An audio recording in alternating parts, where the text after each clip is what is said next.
Hello everyone. तो previous session को हम लोग आगे कंटिन्यू कर रहे हैं। ठीक है, ये क्वेश्चन है, a chimney of 20 metre height standing on the top of a building. ठीक है, तो एक बिल्डिंग है, तो इसको एज्यूम कर लेते हैं एक बिल्डिंग। ठीक है, और इसके ऊपर में एक चिमनी लगी हुई है। ठीक है, यानी एक और 20 मीटर का यहाँ पे ये चिमनी है एक।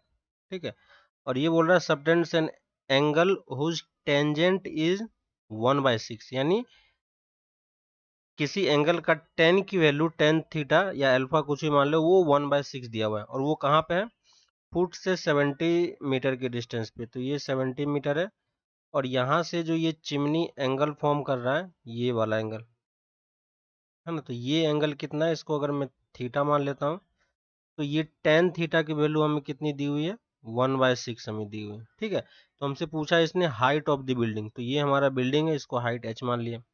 ये एंगल नहीं पता है, तो इस एंगल को अल्फा मान लेते हैं।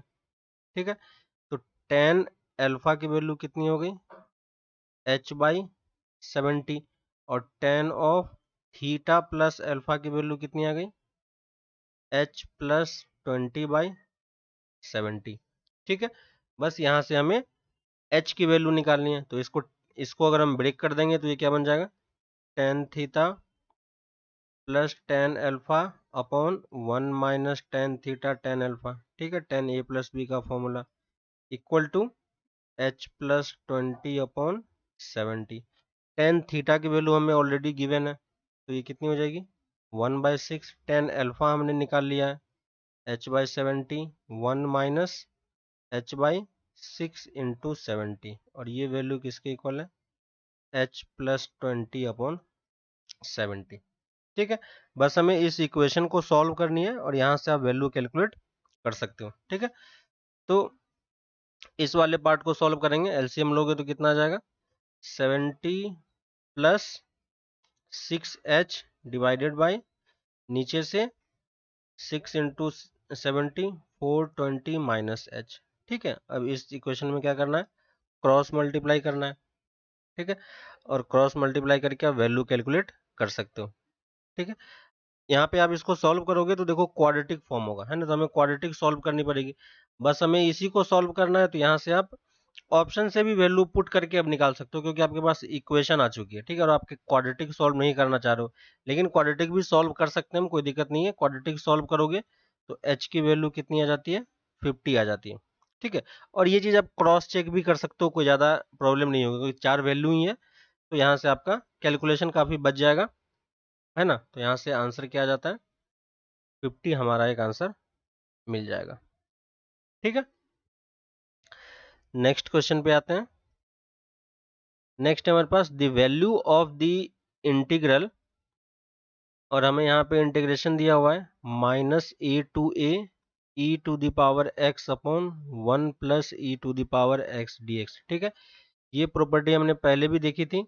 अगर हमारे पास सिमेट्रिक फंक्शन होता है ना, और इस टाइप का होता है, तो हम क्या कर सकते हैं, ऑड इवन एक चेक कर सकते हैं, है कि नहीं।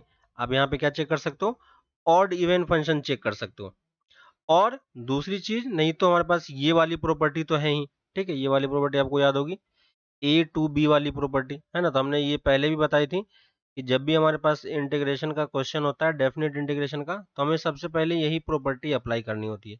और ये प्रॉपर्टी अप्लाई करने के बाद हमें क्या करना होता है, दोनों फंक्शन को ऐड करना होता है। ठीक है, तो इस फंक्शन को मैंने आई मान लिया, यही वाली प्रॉपर्टी अगर यूज करेंगे तो ये क्या दे देगा, -a to a, और फिर से हमारे पास कितना आ जाएगा, a+b तो जीरो हो जाएगा, तो -x आ जाएगा, e⁻−x dx। ठीक है, और इसको जब सॉल्व करेंगे -a to a, तो e⁻−x को 1/e⁻x लिख सकते हैं, तो कुछ टर्म कैंसिल हो जाएगा, तो क्या आ जाएगा, 1 + e⁻x है। और इसके बाद इस दोनों इक्वेशन को क्या करना है, ऐड कर देना है। जब ऐड करेंगे तो ट्वाइस आई आ जाएगा, -a to a, और देखो जब आप ऐड करोगे तो क्या आ जाएगा, 1 + e⁻x प्लस 1/1 + e⁻x dx, और ये दोनों टर्म कैंसिल हो जाएगा, है ना। तो ये सिंपल इंटीग्रेशन हमारा क्या आ गया, -a to a dx। ठीक है, तो ट्वाइस आई की वैल्यू कितनी आ जाएगी, x a -a to a, और ये वैल्यू कितनी आएगी, ट्वाइस a। तो यहाँ से आई की वैल्यू कितनी आ गई, ए सिंपली। तो कौन सा ऑप्शन आ जाएगा, ए ऑप्शन हम यहाँ से मार्क कर सकते हैं। ठीक है, तो ये प्रॉपर्टी हमें यहाँ पे ध्यान रखनी है डेफिनेट इंटीग्रेशन की, कि डेफिनेट इंटीग्रेशन का कोई क्वेश्चन हो सबसे पहले यहीं से स्टार्ट करो, अगर ये वर्क नहीं करता है तो फिर आप दूसरा प्रोसेस सोच सकते हो। ठीक है, नेक्स्ट क्वेश्चन पे आते हैं। नेक्स्ट हमारे पास एक फंक्शन दी हुई है f x equal to x to the power 5 minus 5 x to the power 4 plus 5x³ और ये माइनस का 1 है ना।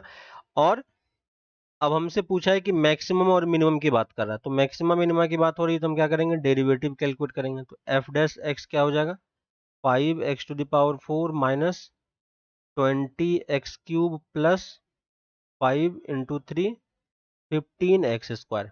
ठीक है, और इसमें से देखो 5x² कॉमन भी आ जाएगा, तो ये क्या बच जाएगा, x² माइनस 4x प्लस 3। ठीक है, और ये हमें फैक्टर भी दिख रही है, तो 5x² x minus 1 into x minus 3। तो ये हमारे पास एफ डैश एक्स की वैल्यू आ गई, और एफ डैश एक्स को जीरो करके हम क्रिटिकल पॉइंट्स निकाल सकते हैं। तो क्रिटिकल पॉइंट्स कितने हो जाएंगे, एक आ जाएगा 0, एक 1 और एक 3, है ना। अब अगर हम फर्स्ट डेरिवेटिव टेस्ट से अगर हम चेक करें मैक्सिमम मिनिमा कहाँ पे आएगा, तो क्या कर सकते हैं, 3 से आगे वैल्यू हमेशा क्या आएगी, पॉजिटिव आ जाएगी। 3 से थोड़ी सी कम वैल्यू और 1 से ज्यादा करेंगे, तो 1 से ज्यादा पे ये पॉजिटिव हो जाएगा, ये पॉजिटिव है, ये नेगेटिव है, तो यहाँ पे हमें नेगेटिव वैल्यू मिल जाएगी, है ना। वैसे ही 1 से ज्यादा 1 से ज्यादा पे हमें क्या मिलेगी, ये तो पॉजिटिव हो जाएगा, ये नेगेटिव हो जाएगा, और 1 से भी कम कर देंगे तो फिर से हमें क्या मिलने लगेगा, पॉजिटिव मिल जाएगी, है ना। और 0 से कम पे हमें फिर से क्या मिलेगा, 0 से कम पे अगर हम चेक करेंगे तो यहाँ पे देखो 0 से कम पे तो ये तो पॉजिटिव ही है, और ये भी पॉजिटिव हो जाएगा, तो यहाँ पे भी हमें पॉजिटिव मिल रहा है। तो जीरो हमारे पास, जीरो पे कुछ भी मैक्सिमम मिनिमा हमें नहीं मिल रहा है ना, तो यहाँ पे क्या हो जाएगा, नो मैक्सिमा नो मिनिमा। ठीक है, फर्स्ट प्रिंसिपल टेस्ट हमने याद किया। यहाँ पे देखो पॉजिटिव से नेगेटिव की तरफ जा रही है ना, पॉजिटिव से नेगेटिव की तरफ, तो यहाँ पे हमारे पास क्या आ रहा होगा, मैक्सिमा आ रहा होगा, है ना। तो 1 पे हमारे पास मैक्सिमा मिलेगा, और इस पे बाय डिफॉल्ट क्या मिल जाएगा, मिनिमा मिल जाएगा, क्योंकि दो मैक्सिमा एक साथ नहीं आ सकता, दो मिनिमा एक साथ नहीं आ सकता, तो एक अगर मैक्सिमा आ गया तो नेक्स्ट मिनिमा ही आएगा, है ना। तो यहाँ से देखो तीनों पॉइंट हमने चेक कर लिया, तो 1 पे हमारे पास मैक्सिमा आने वाला है, 1 पे मैक्सिमा आएगा, ठीक है। और 3 पे, सॉरी 1 पे मैक्सिमा है तो ये वाला ऑप्शन तो गलत हो गया, मिनिमा है एक्स इक्वल टू ये भी गलत है, नाइदर मैक्सिमा नॉर मिनिमा ये ऑप्शन सही हो सकता है, और ये गलत है। ठीक है, तो कौन सा ऑप्शन हो जाएगा, सी ऑप्शन यहाँ पे आप मार्क कर सकते हो। ठीक है, नेक्स्ट आते हैं, the order and the degree of the differential equation. तो यहाँ पे देखो हमारे पास लिखा हुआ है y double dash equal to y plus y dash whole to the power 6 and इसकी पावर में 1/4 है। ठीक है, तो ऑर्डर और डिग्री की बात करते हैं, तो ऑर्डर तो हमें यहाँ पे दिखाई दे रही है कि सबसे ज्यादा डेरिवेटिव वाला कौन सा टर्म है ना, तो वाई डबल डैश है, तो हम ऑर्डर क्या बोल सकते हैं कि ऑर्डर तो 2 है।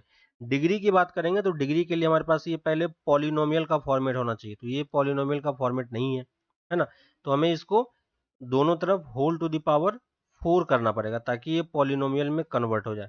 ठीक है, तो यहाँ से क्या आ जाएगा, y double dash to the power 4 equal to y plus y dash whole to the power 6।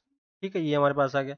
और यहाँ से अगर आपको बोला जाए कि डिग्री क्या होगी, तो डिग्री हम कहाँ से निकालेंगे, जो हाईएस्ट ऑर्डर है और जो ऑर्डर होता है उसकी हाईएस्ट पावर, तो ऑर्डर 2 है तो इसकी हाईएस्ट पावर कितनी है, 4, तो डिग्री हम कितनी बोलेंगे इसकी, 4। तो कौन सा ऑप्शन मैच कर जाएगा, फर्स्ट ऑप्शन। ठीक है, नेक्स्ट पे आते हैं। नेक्स्ट है हमारे पास कि ए एंड बी दो मैट्रिक्स हमें दिया हुआ है, ए एंड बी दो मैट्रिक्स है, और ए का ऑर्डर इसने दे रखा है, तो ए हमारे किस ऑर्डर का है, 3 × 4 का, तो ए ट्रांसपोज का ऑर्डर क्या हो जाएगा, 4 × 3, है ना। तो इसको इस तरीके से लिख लेते हैं, अगर ए हमारा 3x4 का है तो बी ए ट्रांसपोज जो हो जाएगा वो कितना हो जाएगा 4x3 हो जाएगा।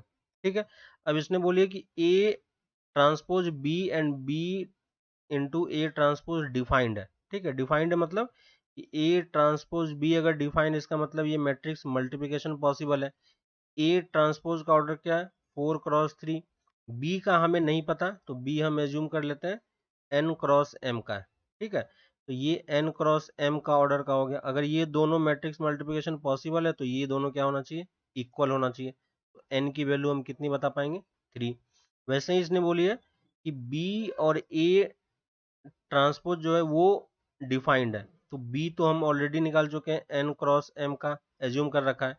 a ट्रांसपोज कितना 4×3 का, तो यहाँ से m की वैल्यू कितनी आ गई 4, है ना। तो b का ऑर्डर हमने निकाल लिया, 3×4 के ऑर्डर का हमारा b होना चाहिए। ठीक है, अब चेक कर लो, फर्स्ट ऑप्शन b ट्रांसपोज तो 4×3 हो जाएगा, तो ये ऑप्शन गलत हो जाएगी। ठीक है, बी डैश ए डिफाइन है या नहीं, तो बाकी तीनों में बी डैश ए की बात कर रहा है, तो बी डैश ए पहले कैलकुलेट कर लो। बी डैश ए का ऑर्डर कितना हो जाएगा, बी ट्रांसपोज का ऑर्डर ये हो जाएगा 4×3, है ना, और ए का ऑर्डर कितना दिया हुआ है 3×4। तो देखो ये मैट्रिक्स मल्टीप्लिकेशन पॉसिबल है, तो फाइनली इसका ऑर्डर कितने का हो जाएगा 4×4 का, तो कौन सा ऑप्शन हो जाएगा, बी ऑप्शन यहाँ पे आप मार्क कर सकते हो। ठीक है, तो इस तरीके से आप, ये मैट्रिक्स वाला सिंपल सा क्वेश्चन है, ऑर्डर के बेसिस पे आप ये चीज डिफाइन कर सकते हो। नेक्स्ट क्वेश्चन पे आते हैं। नेक्स्ट हमारे पास 3 सेट दिए हुए हैं। ए सेट है, जो x है, x क्या है, इसका रूट्स है, तो x² माइनस 5x प्लस 6 का रूट्स क्या क्या होते हैं, तो ये तो सिंपल सा है। तो ए में एक्चुअली में एलिमेंट क्या है हमारे पास 2,3, बी में एलिमेंट हमने इसने दे रखा है 2,4, और सी में भी इसने एलिमेंट दे रखा है 4,5। हमसे निकालने के लिए क्या बोला है, ए क्रॉस बी इंटरसेक्शन सी, है ना, तो यहाँ से बी इंटरसेक्शन सी निकाल लेते हैं, तो बी इंटरसेक्शन सी कितना हो गया 4, और हमें ए के साथ इसका क्रॉस करना है, तो क्या हो जाएगा 2,4 और 3,4, है ना, तो यही इसका क्या हो जाएगा ए क्रॉस बी इंटरसेक्शन सी, है ना, और ये वैल्यू किसकी हो जाएगी 2,4 और 3,4 के, तो कौन सा ऑप्शन मैच कर जाएगा, ए ऑप्शन। ठीक है, सिंपल सा बस सेट्स का है। नेक्स्ट आते हैं, नेक्स्ट है वेरिएंस का प्रॉब्लम है। वेरिएंस ऑफ दिस 3 नंबर, तो हमारे पास ये 4 नंबर है 3, 11, 4 और x। ठीक है, और इसका वेरिएंस हमें दे रखा है। ठीक है, तो वेरिएंस निकालने के लिए पहले हमें क्या निकालना पड़ेगा, मीन निकालना पड़ेगा। तो मीन की वैल्यू कितनी हो जाती है, सबको ऐड करके टोटल नंबर से डिवाइड कर देनी है, तो ये कितना हो जाएगा 16 प्लस x/4, तो ये तो हमारा मीन हो गया। और अगर हम वेरिएंस की बात करें तो वेरिएंस कितना होगा, वेरिएंस आपको याद होगा सिग्मा x² माइनस एक्स बार का स्क्वायर, है ना, तो सिग्मा xi² क्या हो जाएगा, इंडिविजुअल सारे टर्म का स्क्वायर, तो ये 2² 4 प्लस 3² 9 प्लस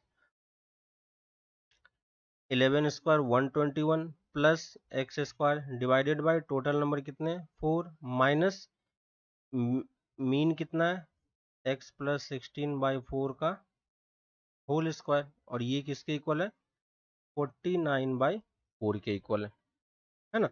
और अब क्या करो, बस हमें इसको सॉल्व करना है। ठीक है, तो ये कितना हो जाएगा 49/4 इक्वल टू 9 and 4 13, है ना, 13, और ये 121, तो 121 कितना दे देगा 134, तो ये 134 प्लस x²/4 माइनस, यहाँ पे आप इसका स्क्वायर कर सकते हो, plus 32x divided by 16 equal to 4। बस यहाँ से आप क्रॉस मल्टीप्लाई करो, तो क्रॉस मल्टीप्लाई करने पे ये हमारे पास इक्वेशन क्या बन जाती है 3x² माइनस 32x, ठीक है, प्लस 84 इक्वल टू 0, ठीक है। और यहाँ से ये हमें फैक्टर दिख रहा है, ये फैक्टर किसका है, x माइनस 4 और 3x माइनस 14 का ये फैक्टर बन जाता है। x की वैल्यू कितनी आ जाएगी, 6 और 14/3, ठीक है। तो ये दो फॉर्मूला आपको पता होनी चाहिए, बाकी तो कैलकुलेशन है वो आप कर सकते हो। तो 6 और 14/3 कौन सा ऑप्शन आ जाएगा, ए ऑप्शन, ठीक है। नेक्स्ट क्वेश्चन पे आते हैं। नेक्स्ट है हमारे पास, if n is an even positive integer greater than 1 and x is positive, then condition that the greatest term of this expansion, तो 1 plus x to the power n की अगर बात करें तो इसका जनरल टर्म क्या हो जाएगा, t r plus 1 n c r x to the power r. अगर हम ग्रेटेस्ट कोफिशियंट की बात करें, ठीक है, तो ग्रेटेस्ट कोफिशियंट हमें कहाँ पे मिलता है, n की जो हाफ वैल्यू होगी, है ना। तो एन सी और n क्योंकि इवन नंबर है तो एन सी n/2 तो एग्जिस्ट करेगा ही, ठीक ना। और ग्रेटेस्ट टर्म की अगर बात करें तो ग्रेटेस्ट टर्म क्या होगा, तो ये बोल रहा है कि ग्रेटेस्ट टर्म और ग्रेटेस्ट कोफिशिएंट सेम होना, जिसका मतलब आर की वैल्यू इसके इक्वल होनी चाहिए, ठीक ना। तो अगर हम ग्रेटेस्ट टर्म की बात करें तो ग्रेटेस्ट टर्म अब कितना लिख पाएंगे, ग्रेटेस्ट टर्म क्योंकि दोनों सेम ही बोला है तो n c n/2 x to the power n/2 होनी चाहिए। और यहाँ से अगर आप ग्रेटेस्ट टर्म का कंडीशन यूज करें, है ना, तो ग्रेटेस्ट टर्म क्या बोलता है कि ये सारे टर्म से बड़ी होती है, ठीक है। तो ये वैल्यू क्या होगी, इससे अगर हम एक आगे वाला टर्म चूज कर लें x to the power n/2 plus 1 तो इससे भी ज़्यादा होगा ये। और n c n/2 x to the power n/2 ये क्या होगा, इसके एक कम पहले वाले वैल्यू से भी ज़्यादा होगी, ठीक है। इस वाले को देखो, अगर मैं इसको इसको डिवाइड कर दूं, ठीक है, इस वाले को इधर नीचे ले आते हैं तो ये क्या दे देगा, n c n/2 x to the power n/2 divided by n c n/2 minus 1 x to the power n/2 minus 1, ये वैल्यू क्या हो जाएगी, ग्रेटर देन 1, ठीक है। और इस वाले से अगर करें तो यहाँ से देखो n c n/2 plus 1 x to the power n/2 plus 1 divided by n c n/2 x to the power n/2, ये वैल्यू क्या हो जाएगी, लेस देन 1 हो जाएगी, ठीक है। इन दोनों इनइक्वालिटी को हमें क्या करना है, सॉल्व करना है। तो देखते हैं कैसे सॉल्व होगा। एन सी n/2 को हम सॉल्व कर सकते हैं, ठीक है। तो ये कितना दे देगा, n factorial divided by n/2 factorial, और सेकेंड टर्म कितना आ जाएगा, n/2 फैक्टोरियल, ठीक है। और यहाँ से x to the power n/2 तो है ही, नीचे वाला टर्म क्या हो जाएगा देखो, n factorial divided by n minus n/2, है ना। तो n/2 माइनस 1 का फैक्टोरियल और n/2 प्लस 1 का फैक्टोरियल, ठीक है। n/2 प्लस 1 फैक्टोरियल को हम क्या लिख सकते हैं, n/2 प्लस 1 और n/2 प्लस 1 का फैक्टोरियल। और यहाँ से क्या आ जाएगा, x n/2 और x to the power minus 1 को मैंने ऊपर लेके चला गया और ये ग्रेटर देन 1 हो गया, ठीक है। यहाँ से देखो इसको अगर ब्रेक करेंगे तो ये कितना आ जाएगा, n/2 माइनस 1 फैक्टोरियल। यहाँ से देखो कौन कौन सा टर्म कैंसिल हो रहा है, ये इससे कैंसिल होगा, है ना, ये इससे कैंसिल होगा, ये इससे कैंसिल होगा, ये इससे कैंसिल होगा। तो यहाँ से हमारे पास क्या कंडीशन आ जाती है, इस वाले पार्ट को अगर हम सॉल्व करेंगे तो n/2 plus 1 divided by n/2 into x, और ये वैल्यू क्या आनी चाहिए, x ग्रेटर देन 1, ठीक है। इसको सॉल्व कर सकते हो। तो यहाँ से कितना आ जाएगा, और सेम इसी तरीके से अगर हम इस वाले पार्ट को सॉल्व करें तो यहाँ से हमारे पास क्या कंडीशन आएगी, यहाँ से हमारे पास कंडीशन आएगी n/2 प्लस n/2 और प्लस 1 वाला टर्म कैंसिल हो जाएगा और नीचे वाला n/2 प्लस 1, और यहाँ से भी x आएगा और ये वैल्यू लेस देन 1 आ जाएगी, ठीक है। इन दोनों इनइक्वालिटी से x निकाल के अगर आप कंबाइन करोगे तो x की वैल्यू किसके इक्वल हो जाएगी, less than equal to n/2 plus 1 by n/2, और ये वैल्यू किससे ज़्यादा होगी, n/2 divided by n/2 plus 1, ठीक है। और इसको आप सिंप्लीफाई कर सकते हो, यहाँ से कितना आ जाएगा, n/n प्लस 2 और x की वैल्यू n+2/n, ठीक है, तो x का हमारा ये इंटरवल होना चाहिए। तो इसमें से चेक कर लेते हैं कौन सा है, n/n+2 और n+2/n। तो ये वाला ऑप्शन हमारा मैच कर जाएगा। ठीक है, नेक्स्ट पे आते हैं। नेक्स्ट है हमारे पास लिमिट का क्वेश्चन है। हमारे पास एक फंक्शन दी हुई है, फंक्शन है ना, और फंक्शन एक्चुअली में ब्रांच फंक्शन है और हमसे लिमिट कैलकुलेट करने के लिए आया है। तो हम सिंपली लिमिट पे चले जाते हैं। x टेंडिंग टू वन है, एग्जैक्ट वैल्यू नहीं है, तो हम ये वाला पार्ट चूज करेंगे। और तो fx के जगह पे क्या हो जाएगा, square root of gx-1 divided by square root of x-1।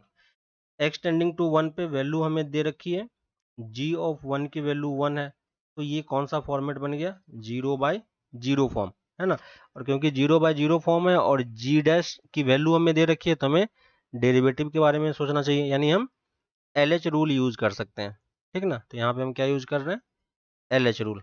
और LH रूल जब यूज करेंगे तो ऊपर वाले का डेरिवेटिव क्या हो जाएगा, g-x divided by 2 square root of gx, और नीचे वाले का derivative 1/2 square root of x। ठीक है, और यहाँ से देखो 2 से 2 कैंसिल हो गया, ये वाला पार्ट, यहाँ पे 2 था, ये 2 से ये 2 कैंसिल हो गया।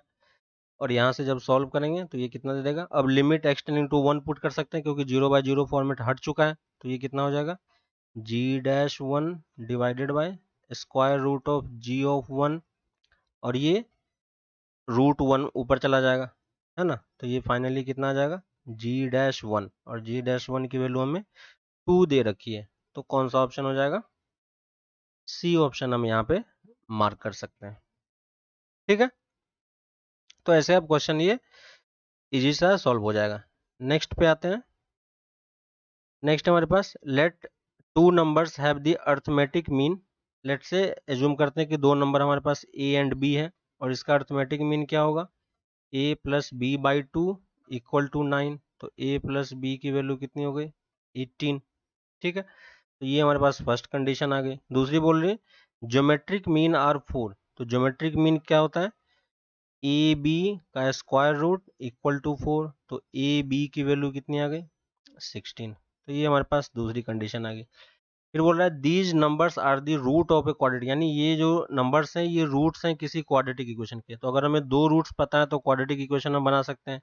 क्या होगा, a square minus sum of root into x plus product of root equal to 0। Value put कर दो, x square minus 18x plus 16 equal to 0, है ना।